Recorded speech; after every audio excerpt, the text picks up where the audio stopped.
आमतौर पर जब हमें बीमार पड़ने पर दवा खरीदनी होती है तो हम मेडिकल स्टोर जाते हैं। आज के दौर में हमें इंटरनेट पर ई फार्मेसी का विकल्प भी मिल गया है। ऐप खोली, दवा सर्च की और कर दी ऑर्डर। कुछ घंटों में दवा आपके घर के दरवाजे पर। लेकिन अब आपको दवा के लिए केमिस्ट के पास जाने की जरूरत नहीं है।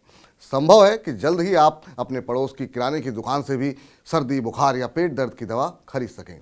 दरअसल सरकार की ओर से नियुक्त एक समिति आमतौर पर इस्तेमाल होने वाली सर्दी, खांसी, एसिडिटी और जुखाम, बुखार की दवाएं किराने की दुकानों पर उपलब्ध कराए जाने पर विचार कर रही है।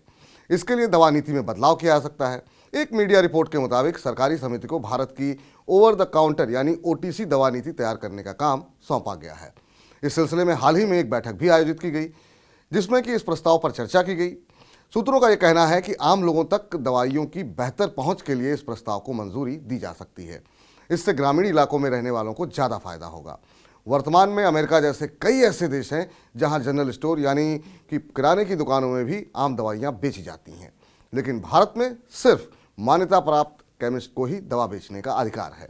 रिपोर्ट के मुताबिक इस वर्ष की शुरुआत में स्वास्थ्य सेवा महानिदेशक ने भारत की ओटीसी दवा नीति विकसित करने के लिए एक विशेषज्ञ समिति की स्थापना की। समिति ने हाल ही में उन दवाओं की प्रारंभिक सूची पेश की जो किराने की दुकानों पर उपलब्ध हो सकती हैं। इस लिस्ट में होने वाले बदलाव पर विचार विमर्श करने के लिए एक बैठक भी बुलाई गई थी। भारत में वर्तमान में प्रिस्क्रिप्शन दवाओं के अलावा ओटीसी दवाओं की व्यापक सूची का अभाव है।